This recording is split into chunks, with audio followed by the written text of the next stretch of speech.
Hi everyone. तो आज हम पढ़ने वाले हैं कॉम्प्लेक्स नंबर को। हमारा पहला क्वेश्चन है, if z is equals to 1 plus i then what is the inverse of z square. तो मतलब ये कह रहा है कि एक कोई कॉम्प्लेक्स नंबर है 1 प्लस आई, तो उसका हमें क्या करना है, पहले तो स्क्वायर करना है और फिर उसका हमें इन्वर्स निकालना है।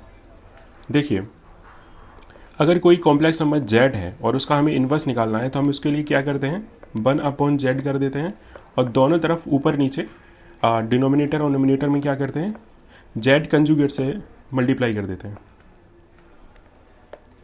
z कंजुगेट से क्या करते हैं, मल्टीप्लाई कर देते हैं ऊपर नीचे। तो ये आ जाता है z conjugate upon mod z का square. z into Z conjugate बराबर कितना होता है, मॉड z का होल स्क्वायर। तो z इन्वर्स बराबर कितना आ जाता है, z इन्वर्स बराबर आ जाता है z conjugate upon mod z का स्क्वायर। उसी तरह से अगर हम यहाँ पर करेंगे z स्क्वायर की इन्वर्स निकालने में, तो पहले हमें क्या करना होगा, z स्क्वायर निकालना होगा। सबसे पहले हम स्क्वायर करते हैं, तो z स्क्वायर बराबर आ जाएगा 1 प्लस आई का होल स्क्वायर। ये आ जाएगा 1 प्लस आई स्क्वायर प्लस 2i। और आपको पता है आई स्क्वायर बराबर -1 होता है, तो ये हो जाएगा 1 प्लस 2i।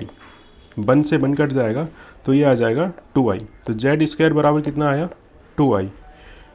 अब अगर हमें z स्क्वायर का इन्वर्स निकालना है तो हमें क्या करना होगा, 1/z स्क्वायर यानी कि 1/2i। और इसका इन्वर्स निकालने के लिए हमें क्या करना पड़ता है, इसके कंजुगेट से मल्टीप्लाई ऊपर नीचे। तो इसका कंजुगेट कितना हो जाएगा, 2i का कंजुगेट -2i। तो -2i से ऊपर नीचे मल्टीप्लाई कर देंगे तो ऊपर आ जाएगा -2i, नीचे आ जाएगा -4 इंटू आई स्क्वायर। और आई स्क्वायर बराबर -1 होता है, तो -2i अपॉन 4। तो z स्क्वायर का इन्वर्स कितना आ जाएगा, -i/2। सेकेंड क्वेश्चन है, if z is equals to i Q into 1 plus i then what is the argument of z। तो हमें सबसे पहले इसमें समझना पड़ेगा कि आर्ग्यूमेंट ऑफ z क्या होता है, किसी कॉम्प्लेक्स नंबर का आर्ग्यूमेंट क्या होता है वो हम समझेंगे। और फिर हम निकालेंगे कि इस जो कॉम्प्लेक्स नंबर यहाँ दे रखा है z is equals to i q 1 plus i, उसका आर्ग्यूमेंट क्या होगा। तो सबसे पहले समझते हैं आर्ग्यूमेंट। मान लीजिए कोई complex number z is equals to a plus i v है। अब जो कॉम्प्लेक्स नंबर z बराबर a प्लस आई वी है, उसको अगर हम पॉइंट में दिखाना चाहें तो कैसे लिख सकते हैं, p कोई पॉइंट है xy प्लेन में, वो a, v होगा। यानी कि z एक कॉम्प्लेक्स नंबर है a प्लस आई वी, अगर उसको एक पॉइंट फॉर्म में दिखाने की कोशिश करें तो पॉइंट p a, v होगा xy प्लेन में। और ये o है तो OP ये होगी। तो OP के द्वारा पॉजिटिव x डायरेक्शन के साथ एंटी क्लॉकवाइज डायरेक्शन में जो एंगल बनाया जाता है उसी को हम कहते हैं आर्ग्यूमेंट ऑफ कॉम्प्लेक्स नंबर। ठीक है, अगर ये a है और ये b है तो tan थीटा बराबर कितना हो जाएगा, b/a। तो थीटा बराबर हो जाएगा tan इनवर्स b/a। जो थीटा है उसी को हम कहते हैं आर्ग्यूमेंट। अब इस complex number z is equals to i q 1 plus i का हम आर्ग्यूमेंट निकालने की कोशिश करते हैं। तो सबसे पहले इसे हमें सॉल्व करना पड़ेगा। तो z बराबर दे रखा है आई क्यू 1 प्लस आई। अगर हम i को अंदर लेके जाएंगे ब्रैकेट के तो कितना हो जाएगा, आई क्यू प्लस आई पे पावर 4। और आपको याद रखना है आई स्क्वायर बराबर होता है -1, आई क्यू बराबर होता है -i और i4 जो होता है वो होता है 1।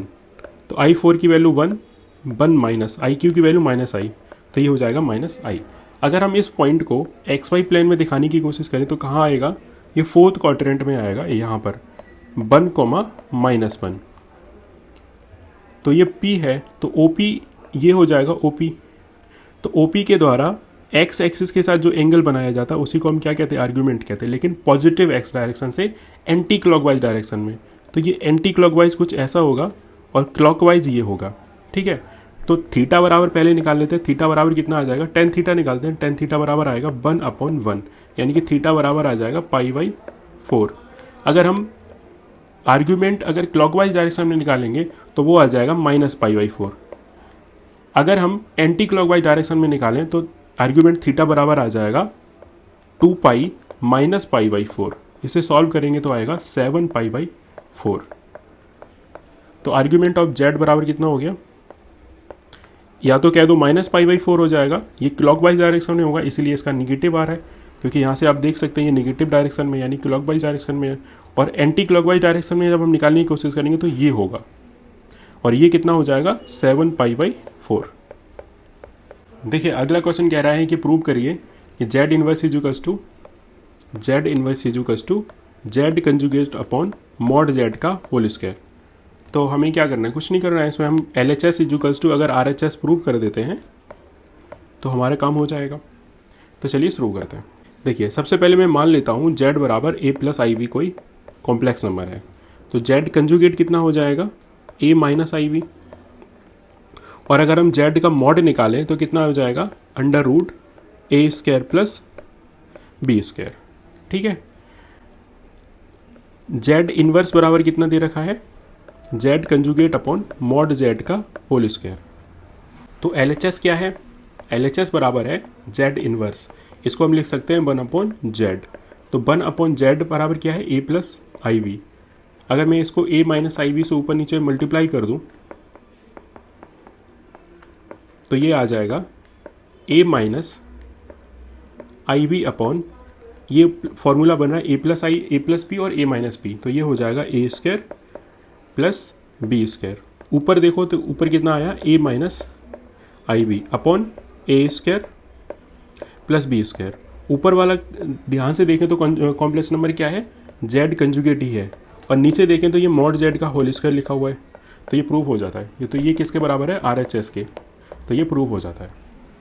अगला क्वेश्चन है what are the square root of I है ये, इसका हमें स्क्वायर रूट निकालना है। तो ये भी एक कोई कॉम्प्लेक्स नंबर आएगा, तो मैं इसे Z के बराबर मान लेता हूँ। तो और अब क्या करता हूँ मैं, इसमें I में ऊपर नीचे 2 से मल्टीप्लाई कर देता हूँ। ठीक है, तो 2I मैं इसमें एक और काम करता हूँ, +1 जोड़ देता हूँ और -1 घटा देता हूँ, और नीचे आ जाएगा √2। तो Z बराबर कितना आ जाएगा, अगर हम ऊपर वाले टर्म को देखें तो ये 1 प्लस -1 को हम क्या लिख सकते हैं I², क्योंकि I² बराबर -1 होता है, तो I² + 2I अपॉन √2 लिख सकते हैं, नीचे तो √2 ही है ही। ऊपर वाला ध्यान से देखें तो ये 1 + I का होल स्क्वायर नहीं बन रहा है, 1 + I का होल स्क्वायर कितना होता है 1 + I² + 2I, तो ये ऊपर बना 1 + I का होल स्क्वायर और टोटल का रूट, और नीचे है √2। तो Z बराबर कितना आ जाएगा, जब किसी रूट हटाएंगे, स्क्वायर का रूट हटाएंगे, तो यहाँ पे आ जाएगा +- 1 + I अपॉन √2।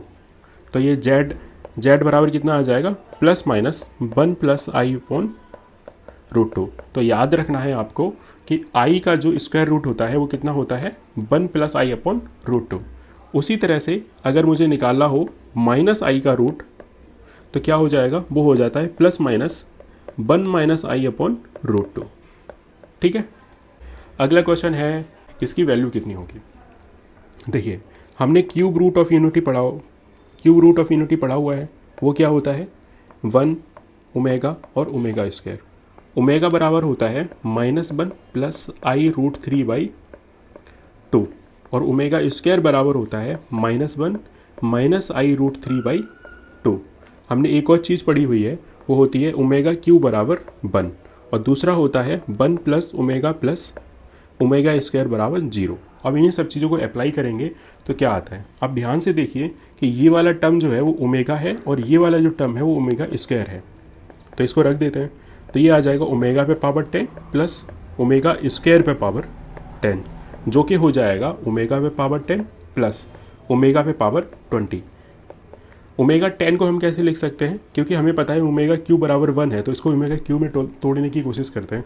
तो ω³ पे पावर अगर मैं 3 कर दूं तो 9 हो गया, इंटू 1 ओमेगा और कर देते क्योंकि टोटल पावर 10 है, प्लस ओमेगा पे पावर 20 है, तो ω³ का अगर मैं 6 होल पावर कर देता हूँ तो ये 18 हो जाएगा। अभी 2 पावर और बचा, तो इसलिए हम क्या कर देंगे ω² और लिख देंगे। तो ये टर्म कितना हो जाएगा 1, और ये भी हो जाएगा 1, तो बचेगा कितना ओमेगा + ω²। और इस वाले फॉर्मूले से 1 + ω + ω² बराबर 0 है, तो ओमेगा + ω² बराबर कितना हो जाएगा -1।